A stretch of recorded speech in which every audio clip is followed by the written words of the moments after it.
Good afternoon, class 11. Today we are going to start the third part of thermodynamics. Now, in the previous class, we learned that when work is done on a thermodynamic system, it is given by the formula W is equal to P into delta V.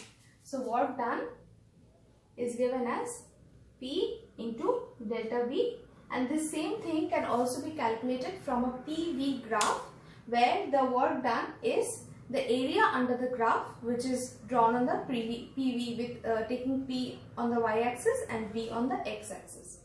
Now, today we are going to study first about the two kinds of work. Now, in thermodynamics, there are two kinds of work, that is positive work and negative work. Now, when can we say that positive work is done and when can we say that negative work is done? When work is being done by the system, that is, the system is expanding, then we can say that the work done is positive. That is, what I am trying to say is that when expansion is taking place, that means work is being done by the system, that is positive work.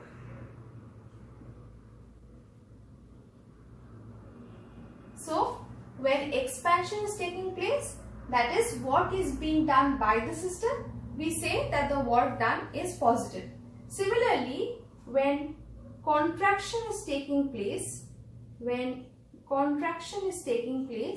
we say that the work is being done on the system, work is being done on the system,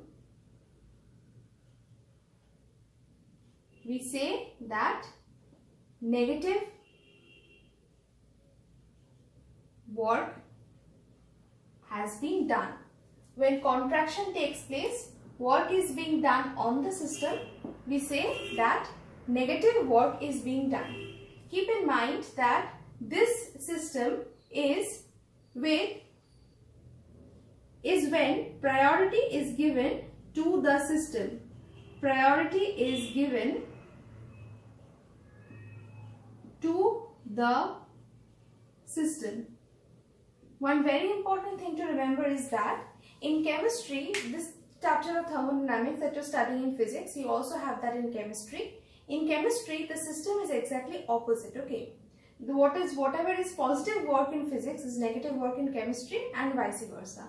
So when you're doing sums, please remember which convention you're using and which sum you're doing, whether it is from physics or from chemistry. If it is from physics, then this convention is used, and if it is in chemistry, the opposite one is being used. Now, after this, the next thing that we are going to study, the next concept that we are going to understand is when work is done in thermodynamics, in the world of thermodynamics, it does not only depend upon the initial and final states of the system, but it also depends upon what path the system took to change from the initial state to the final state. That is, when work is done in a system, obviously there will be some change in thermodynamic state of the system. Suppose this is the PV graph. Suppose initially the system was at this point where the pressure was P1 and the volume was V1. After some time, some work is being done and the system, this is the initial state of the system. The system now reaches this point, which is the final state of the system. In this final state, the pressure is P2 and the volume is V2. Now, to go from this point I to this point F, there can be several ways, right?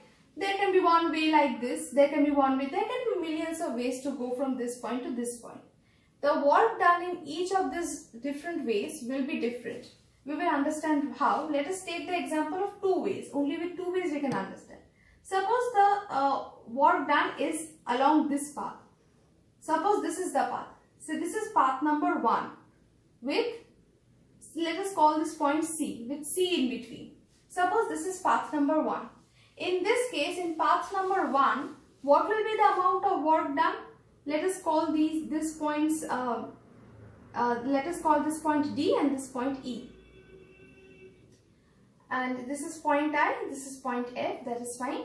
Now what will be the amount of work done? Amount of work done when the system is changing from point I to point F following path 1 will be the area under this curve, the area under this graph, which is this entire rectangle ICDE. So area of rectangle IC, this is C, ICDE will give you the first work done. Now let us suppose in another time the work is being done to go from I to F, the work is being done along this path. Let us call this path number 2. This is path number 2. Okay, so now work is being done along this path. In that case, what will be the work done? The work done will be the area under this curve. You see, this will be the area under this curve. So let us call this point F. Let us call this G. Okay, so it will be GFDE, area of rectangle, GFDE, GFDE. Now, do you think the area of these two rectangles are equal? ICDE and GFDE, their areas are not equal, and the areas are actually the amount of work done. So, since the areas are not equal, we can say that the work done in the two paths are not same, even though the initial and final points are the same. With path 1 also, the system is going from I to F. With path 2 also, the system is going from I to F. But in both of their cases, the amount of work done will be different because the two paths are different. So we can understand that work done in case of thermodynamics depends not only on the initial and final points but also on the paths taken by the system. Now let us talk about cyclic processes. What is a cyclic process?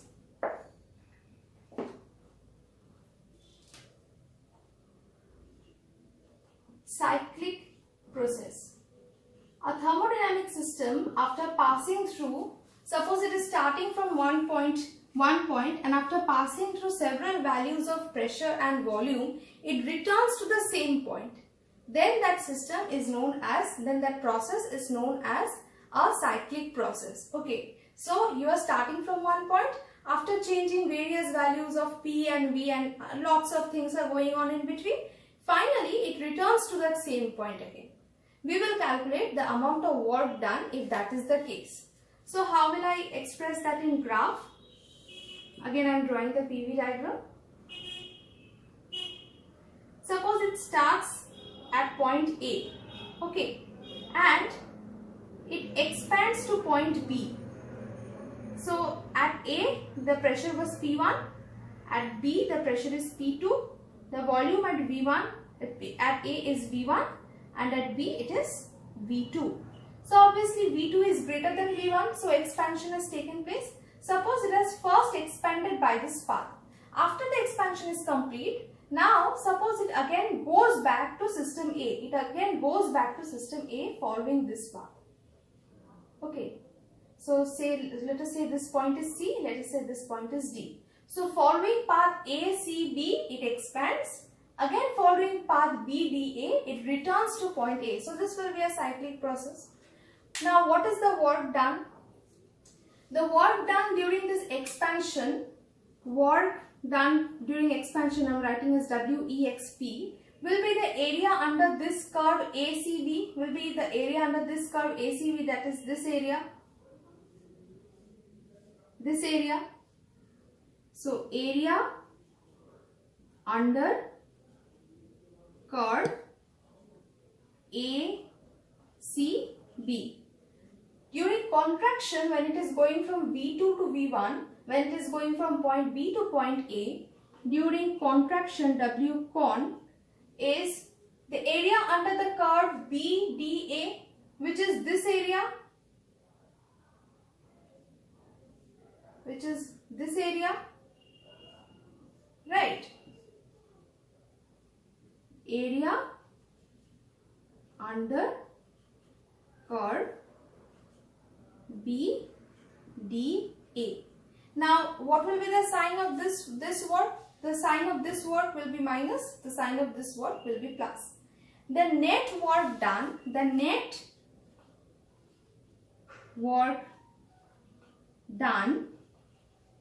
will be the work done due to this contraction minus the work done due to this expansion, because work done by contraction is more, because see it encloses the contraction encloses a larger area. So work done by path BDA, let us call this as WDDA and let us call this as WACB. So work done by BDA minus WACB. So this much area, the work enclosed. So in a cyclic process, the PV diagram will look like a closed curve. So the area of the closed curve is equal to the area of the closed curve will give you the work done in a cyclic process. So in a cyclic process, we find the work done by calculating this area which is enclosed by this closed curve. That is how we find the work done in a cyclic process. Now, what is this arrow representing? This is the clockwise direction or anti-clockwise direction? This is the anti-clockwise direction, which means that the work done by contraction is greater than the work done by expansion. In that case, the net work done will be work done on the system. When the arrows are in anti-clockwise direction,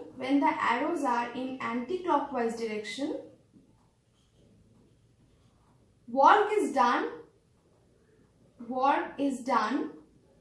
on the system.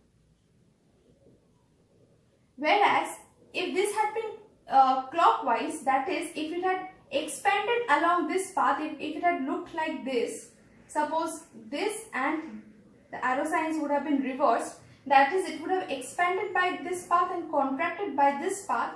In that case, the work done by expansion would have been greater than the work done by contraction. In that case, if the arrow signs are clockwise, work is done by the system. Work is done by the system. So this is how you calculate work done in a cyclic process. In this class, we will do up till this, and from the next class, we will start the first law of thermodynamics, that is the main aspects of the first law of thermodynamics.